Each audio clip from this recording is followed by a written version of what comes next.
सब कुछ हो गया, पर अभी तक अर्जुन लौट करके नहीं आए। जब अर्जुन नहीं लौटे तो युधिष्ठिर जी विचार कर रहे हैं, अर्जुन कृष्ण के पास क्या जाता है, उसे किसी की याद ही नहीं रहती है, उसे अपने परिवार की कोई चिंता फिक्र ही नहीं है।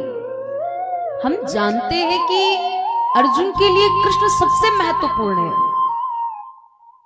कृष्ण ही उसके लिए सब कुछ है, पर परिवार में भी ध्यान देना अति अनिवार्य है। वो परिवार को भूल जाता है कृष्ण के पास जाकर के।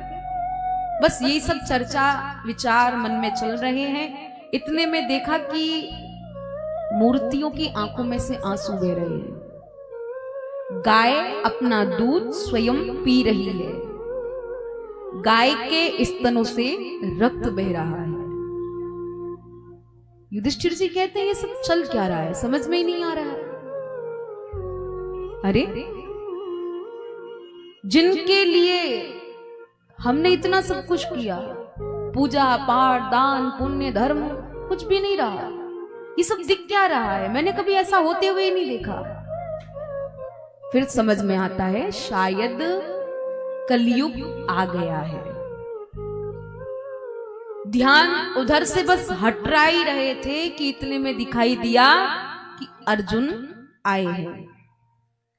अर्जुन को आते हुए देख करके युधिष्ठिर जी ने महाराज कृष्णों की कतार लगा दी। अरे तुम आ गए, तुम्हारे पास समय हो गया, तुम्हें परिवार की याद आ गई, तुम तो वहां जाते हो, तुम्हें किसी की फिक्र ही नहीं रहती है, कोई चिंता ही नहीं है। तुम्हारा पौत्र जिसने जन्म भी लिया, इतना बड़ा भी हो गया, तुमको कुछ मालूम ही नहीं है। अर्जुन कुछ भी नहीं बोले। युधिष्ठिर जी कहते हैं अच्छा ठीक है, आ तो गए, वहां सब ठीक है ना? देवकी माता, वसुदेव जी, समस्त रानी महारानियां, द्वारिका वासी, अच्छा सबको छोड़ो, ये बताओ तुम्हारे कृष्ण कैसे हैं?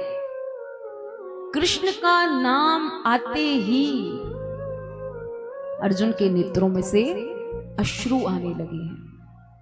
अर्जुन रुदन करने लगे। युधिष्ठिर कहते आए हो और वो भी रो रहे हो, क्यों, क्या बात है, क्या कारण है? जैसे ही पूछा तो अर्जुन कहते हैं वंचितो हम महाराजा हरिणा बंधु रूपिणा येन मे पहतम तेजो देव विस्मापनम। जिन श्री कृष्ण के बिना हमने रहना नहीं सीखा, जीना नहीं सीखा, आज वही श्री कृष्ण हमको छोड़ करके अपने वैकुंठ धाम के लिए प्रस्थान कर चुके हैं। जब इस बात को युधिष्ठिर जी ने सुना बड़ा कष्ट होता है, क्योंकि पांडवों के लिए कृष्ण बहुत महत्वपूर्ण है, जिसमें अर्जुन के लिए तो कुछ ज्यादा ही है। माता कुंती ने सुना, तत्काल कृष्ण कृष्ण कहकर के प्राण त्याग देती है।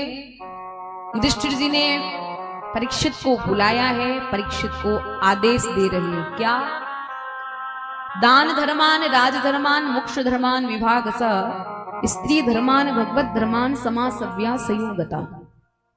दान करते रहो, अतिथि का सत्कार करो, आंखों के सामने कभी पाप होते हुए मत देखो, और शरण में अगर शत्रु भी आ जाए ना तो उसको भी क्षमा कर दो। परीक्षित कहते हैं आप कहना क्या चाहते हो? बोले मैं यही कहना चाहता हूं कि अब ये राजपाट सब तुम्हें संभालना है। परीक्षित कहते हैं मैं तो आयु में बहुत छोटा हूं, मैं कैसे संभालूंगा? अभी मुझे आपकी शांति की आवश्यकता है, मैं राजपाट संभालने योग्य नहीं हुआ हूं, मेरी उतनी क्षमता नहीं है। युधिष्ठिर कहते हैं तुम्हारी बात ठीक है, पर जब श्री कृष्ण ही यहां नहीं रहे तो हम यहां रह करके क्या करेंगे?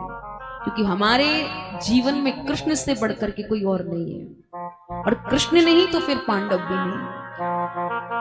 आदेश देते हैं और आदेश देकर के परीक्षित को राजा बनाते हैं, राज तिलक किया है, और मंत्री जी को सुपुर्द करके पांचों पांडव महारानी द्रौपदी स्वर्गारोहण के लिए प्रस्थान करते हैं।